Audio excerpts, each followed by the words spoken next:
We are live. This is the market update. Is it time to cut rates? You bet it is. You bet it is. The reason they're not cutting rates is because they don't want to admit about the problems that are out there. There could be a problem in Europe with one of their financial institutions, and there is going to be a problem with our deficit, right? I'm coming around to this fact that QE to save the government is inevitable, and Bitcoin is going to start pricing that in. Also, the artificial intelligence trade. We are starting to see panic and FOMO from players in legacy who are behind on AI. Like, the AI race is so epic that if we, as in me, you, and crypto investors, are not looking for AI trades, which could be Ethereum, it could be a decentralized AI protocol, we are going to start seeing banks FOMO into DeFi because of stablecoins, and we're eventually going to see tech companies FOMOing into decentralized universe, looking for ways to get an edge. And then I think eventually you're going to have a Ripple takeover because I think stable coins are all wrapped up in it. So if you're interested in that, please stick around so I can explain to you why this market is going higher, right? It's got nowhere to go but higher.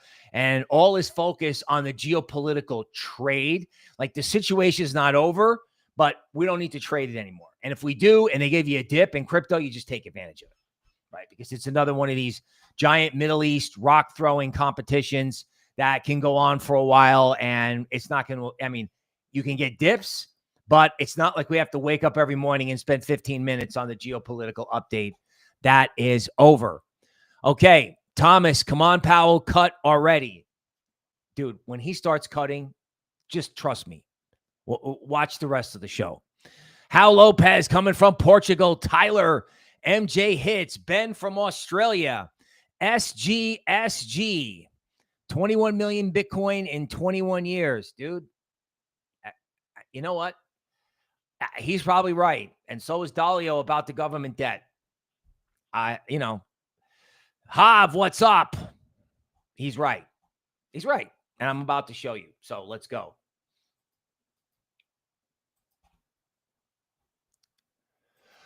Okay. So to sort of put this to bed,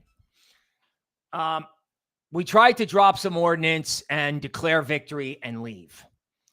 And the people who have said all along that these guys, they have a capability to make this thing they don't want them to make, and they've got the materials to make what they don't want them to make, and they were not in the facilities that were hit. Okay. So one side's not going to be happy about that, and they could not be happy about that and throw rocks and do whatever. We may get dragged into this, but I don't know how that happens without an act of Congress. My point is, anything dramatic on this is a buying opportunity, right? Unless something happens to an oil facility. Really, the issue with oil or energy in general is what's going on with AI. Unless oil goes to 100, you buy dips in crypto and literally just take this and leave it for your 6 o'clock news theater and go back to crypto. Now, this character. So, the algorithms read that Powell wasn't interested in cutting rates. So they read the Watcher Guru headline, and crypto just meh. And everybody's like, Fed doesn't want to cut rates. Okay, well, that's not true. It's not true. And I'm going to explain to you a couple different reasons why. So Fed officials are starting to break ranks and join the Orange Man. Well, of course, because they want to have a job, one. Two, there are serious problems in the labor market. Very serious problems. And these guys know it. They were too late to hike on inflation. They stood around and watched that for a year. They stood around and watched it for at least a year before they had to start panic tightening. Now they're standing around watching what's going on in the labor market, and they're going to wait, and then they're going to have to panic cut. And Bitcoin's going to go up way in advance of that, because here's the statement. So when it comes to the Fed, it's about nuanced language. This is very old school, right? Once upon a time, the Fed would perhaps, issue language at they would listen to the language from the FOMC meetings, the minutes. Like, they didn't used to do press conferences, and they would look for nuanced changes in language. Okay? Particularly after, say, FOMC meetings, there didn't used to be a press conference. They would just release a statement. What you look for is a change in the language, right? Subtle changes. Like, literally, I can remember economists going, look, they moved this word from here to here, and it matters. Now, let's read what he said. If it turns out that inflation pressures do remain contained, parentheses, if the labor market rolls over, because remember, the whole reason for tightening was, oh my God, demand is too high. The labor market's too tight. If inflation pressures do remain contained, then we will get to a place where we cut rates sooner rather than later. Okay? In other words,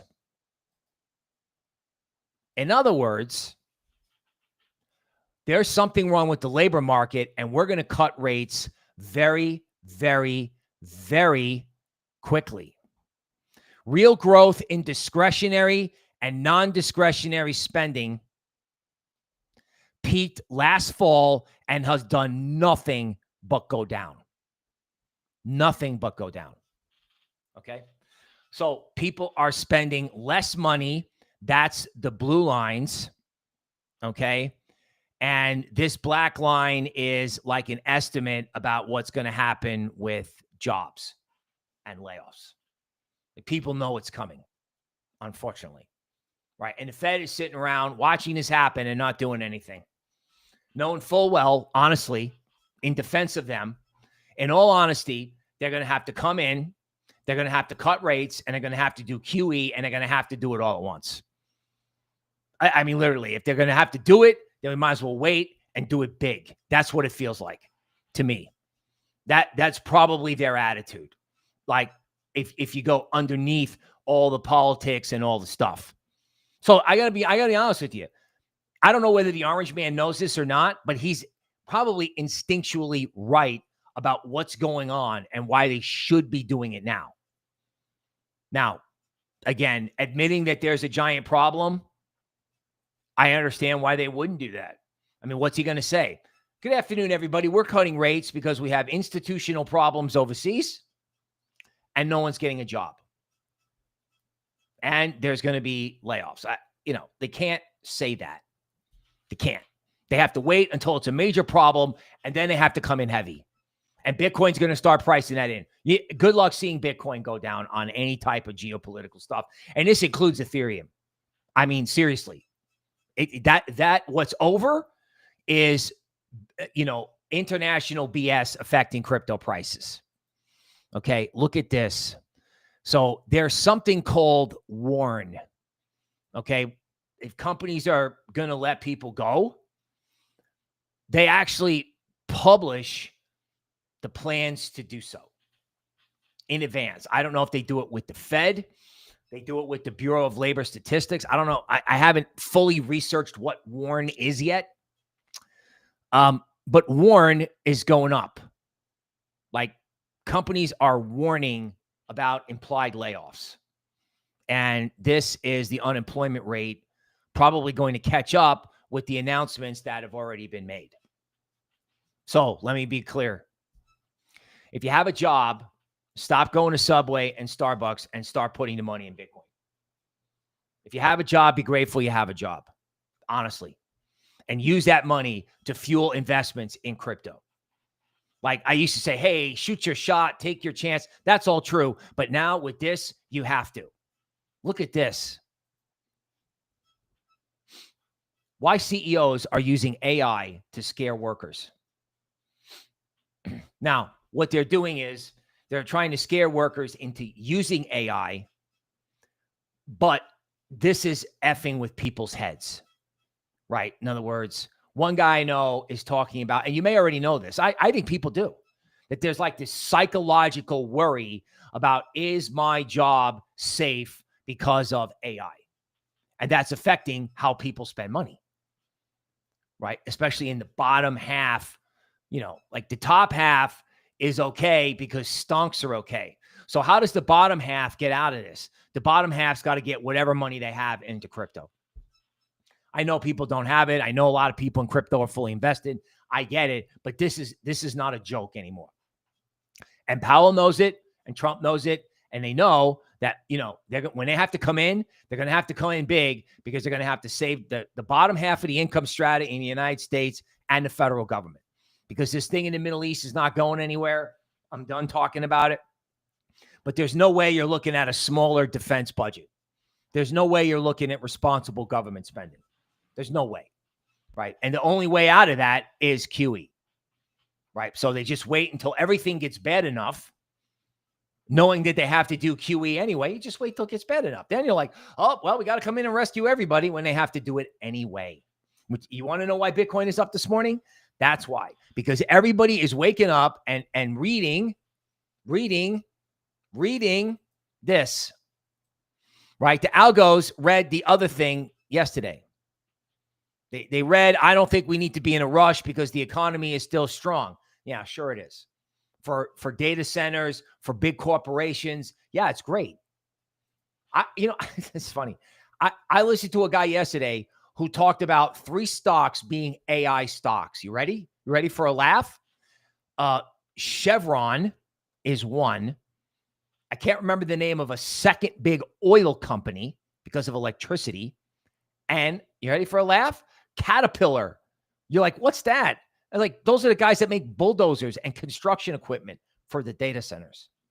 So those guys are fine, but anybody who has to use a spreadsheet for a living is freaking out. And the only way to do it is crypto, right? Michael Saylor has a saying, you don't find Bitcoin, Bitcoin finds you. Okay, well, the market update just found you. Tell your friends. Watch the market. I'm serious. Watch the market update. Join a group, find a trader, get some research. I can't say get some research enough time. I can't. I absolutely can't. All right. The other thing that you just got told was that banks are free to serve crypto clients and pursue crypto activities as long as doing so provides safety and soundness, says the Federal Reserve. Okay. So to state the obvious, right? Stablecoins help government debt problems. Stablecoins help print money. That money winds up in crypto. Now, by saying this, Powell also just told you that there's a problem with the dollar, with green fiat, right? There's a problem. And he's like, if you guys want to do crypto and that's a distraction and that's a new financial system and it doesn't make everything on me, great. Awesome. You guys want to listen to Michael Saylor and take Bitcoin up to 21 million? Party on. Seriously. Right? Because this all winds up on him or whoever's next. So I know there's like this guy has basically screwed up, right? In many ways, there's a lot of politics involved. Like he couldn't hike rates before until it was a panic, right? So whatever. But he just told you he's okay with crypto, that it could be a necessity. Do you know somebody borrowed 21 million euros? They had to go to the European Central Bank to get money last night. I'd love to know so badly which financial institution is in such bad shape they can't find 21 million euros anywhere else but the European Central Bank. Somebody's got a problem over there. There's a problem over there somewhere. Right? 21. I mean, normally it's like, well, some gigantic thing, but now it's like, well, wait a minute. Nobody will give me $21 million. The guy kind of has a point. Okay. Clearpool is what this guy is into. Okay. If you compare it with a lot of other companies, And I think the companies that he mentioned, Ondo, Plume, Syrup, if you're not in DeFi, if you're not in real world assets, if you're not looking at these charts, I mean, this and AI is like, it's zero. It's like, it's not even winter. It's like we're in some sort of like almost like a, I don't know, like a suspended animation, suppression, like a psychological, intellectual void where no one wants to talk about or think about these things. That's over. That's over. Okay. Small cap US stocks. Okay. Well, small cap stocks might do better, but small cap companies, it's not exactly an AI trade, and it's very economically sensitive. Like there's something called the Russell 2000. Normally, half the companies in the Russell 2000 won't have earnings. I don't know what the percentage is these days, but a lot of them are highly speculative companies, and they don't trade very well. Again, rates are too high. Rates are too high. You know, why is there no tariff inflation? Shocking chart. Ready?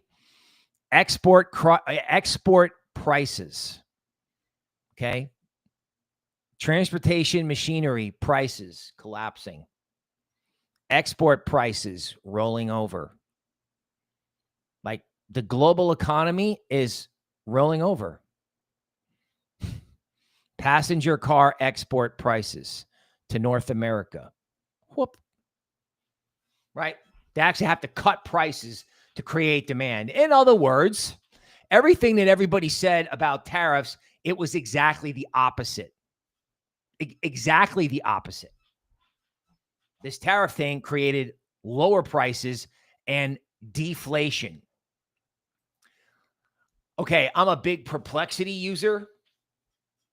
I'm on this stuff all day because I got to talk all day. So Apple is behind and they're panicking. They want to buy Perplexity. The Instagram guys are panicking and they want to buy Perplexity. They're offering $100 million bonuses, supposedly. $500 billion in AI infrastructure.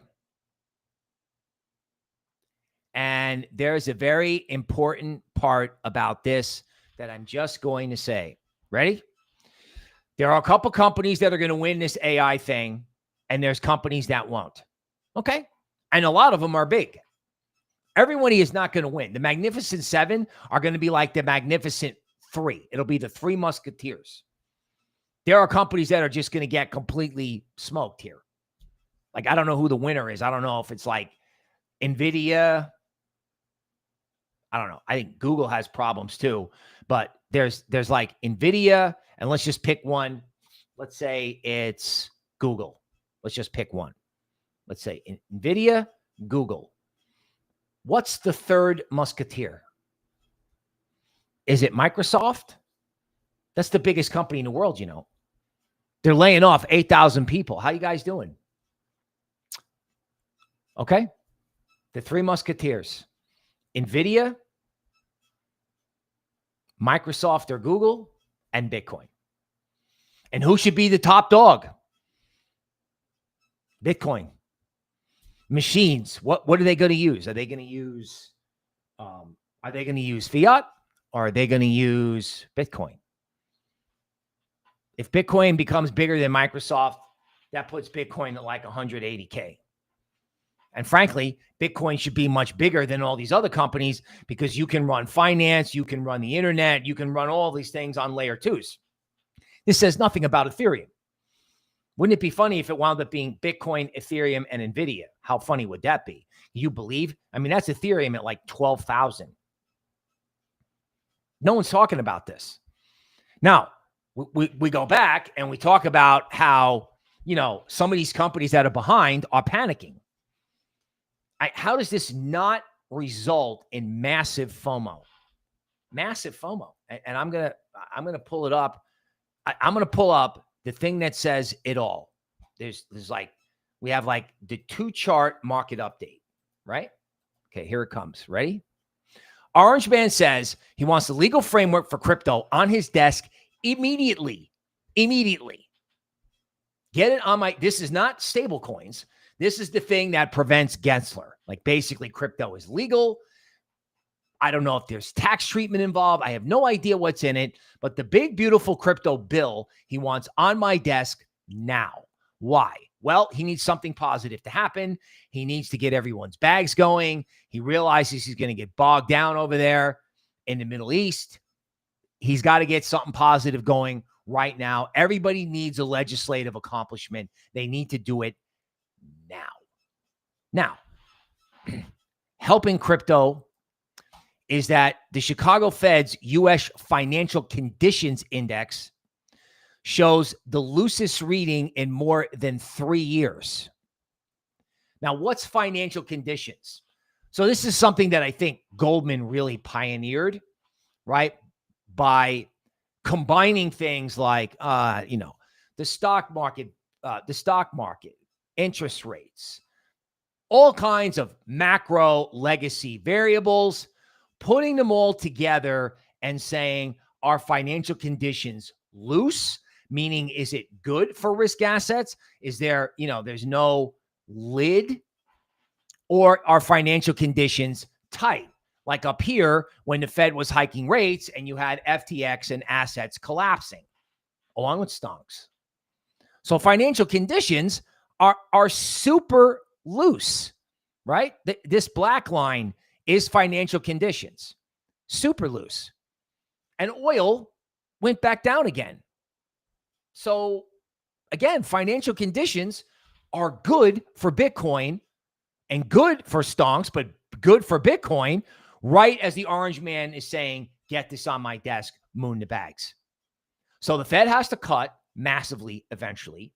Financial conditions are great, and he wants the bill on his desk. And Bitcoin is not at its all-time high. ETH is at 2,400, and everyone's telling me this market is not going up. Get out of here. Get out of here. No way. Look at this. So everyone likes to look at the DXY, including me. I found some tweet that this is the value of, this is not right. This is the value of the Chinese currency versus the dollar. So the Chinese currency has been having a bad time, right? Chinese currency has been going down.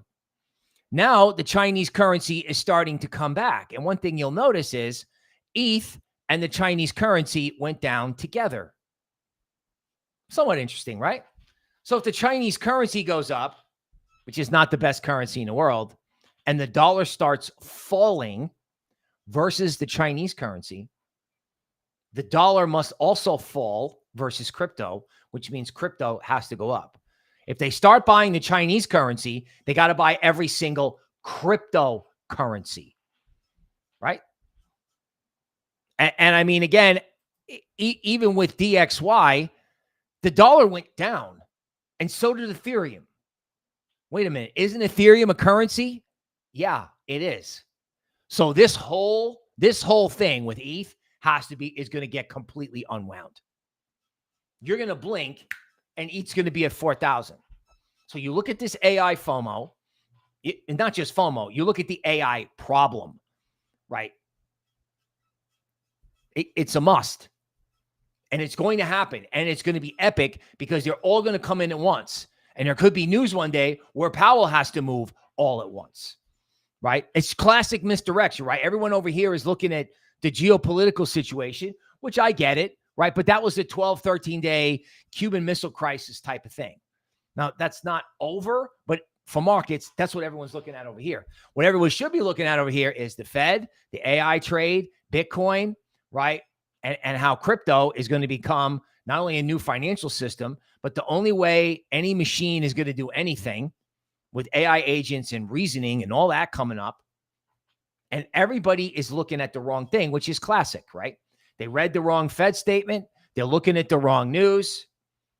They're trading, they're trading like, oh yeah, here's my 20-minute chart. No, man. No. Right. This has got a lot of upside. Now, you're probably going to have to wait because, again, the market will, it will trade the geopolitical thing just because I don't think it matters anymore. That's not what the market may do. But I mean, you've got the Chinese saying, we need something different. We need something different. Now, of course, they want it to be their currency. Of course they do. We need something different. Okay, Bitcoin holding a big Gann line at 100K.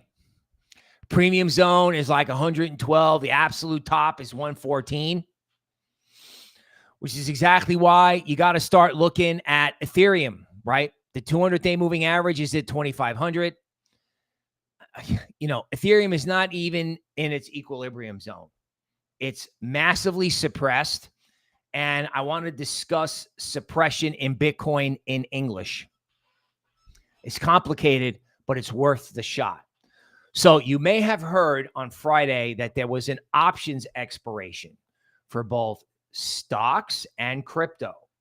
Now, one of the things that people in equities do, legacy institutions or big players in general, is if they have an asset and they know that they're not selling it, but they also suspect it may not go to the moon right now.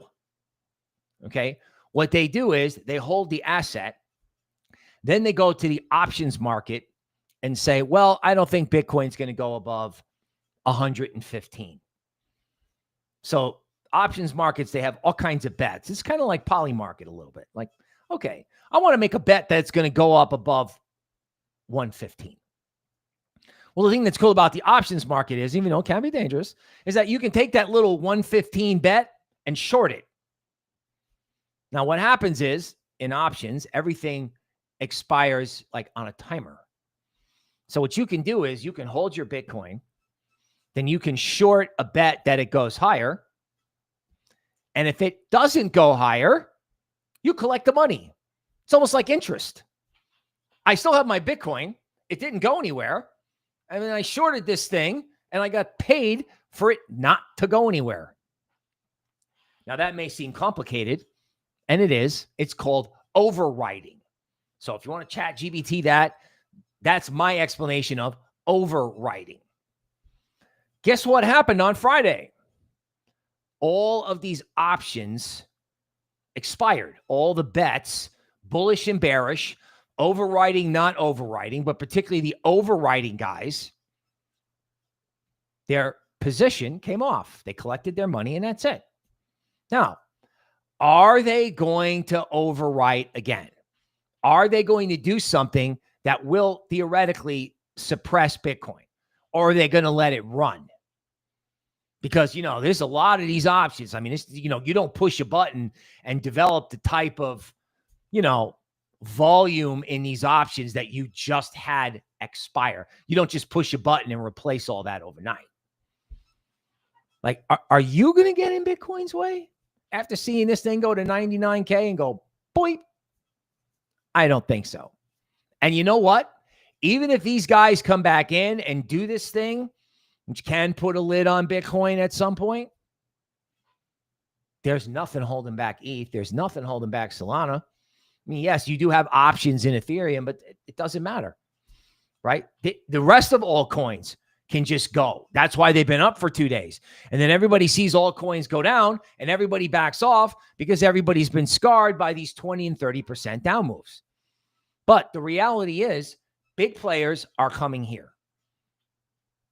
Or somebody is coming here, right? They're going to chase all these things. They're going to pay any price to get involved. So all this stuff like DPIN, decentralized cloud, AI agents in DeFi, all this stuff that is just completely left on the curb is going to come back, right? And if they don't suppress, suppress implies it's sinister, right? If there's no trading in Bitcoin options that hurt Bitcoin, Bitcoin can just float to 115. And if I were them, I would wait for it to go to 115 before I did any more overwriting, right? Let it go up first. right? Because, this overriding strategy could blow up in your face if there's a sudden up move. So the bottom line is, are people going to try to, do something negative in Bitcoin? I would argue no. And even if they did, it's going to take a while, especially after watching this thing bounce on, the end of the fourth end of the world that we've had recently. Okay. So Bitcoin up, everything else down. All coins have been outperforming. Okay. Not unusual. You broke above a trend line in Solana. You have support at 144. It could return to the trend line at 140. Great. If you want a dip, here comes the dip. A lot of times people get the dip and they don't want it. You either don't get it or you do get it and they don't want it, because it's called the knife experience. They're afraid.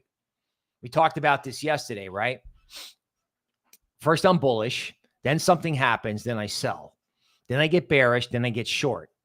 Then I want a dip, and either I don't get a dip or I do get a dip and it's too scary and I don't do it.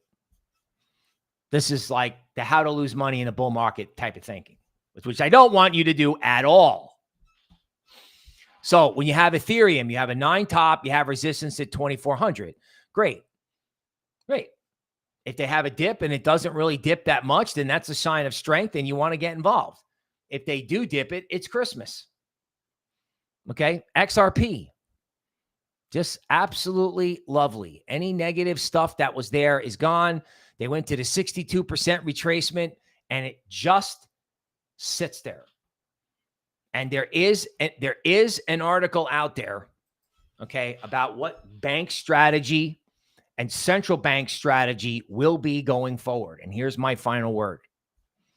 Legacy research about banks is starting to talk about a reduction in the cost of cross-border payments. How to make cross-border payments faster is a part of the stablecoin narrative, which again is absolutely epic and has been totally ignored. If you had this stablecoin narrative, I'm just thinking back 2017, 2021, or even in January, or a year before, this market would be exploding. Cross-border payments, the reduction in transaction costs, which is why people want stablecoins and why everyone wants in, also applies to XRP, also applies to layer 1. And layer 1 season is going to be here, frankly, any minute now. And if there's any of this geopolitical stuff that provides you with an opportunity, use it. Okay, that is the market update for today. We will see you tomorrow.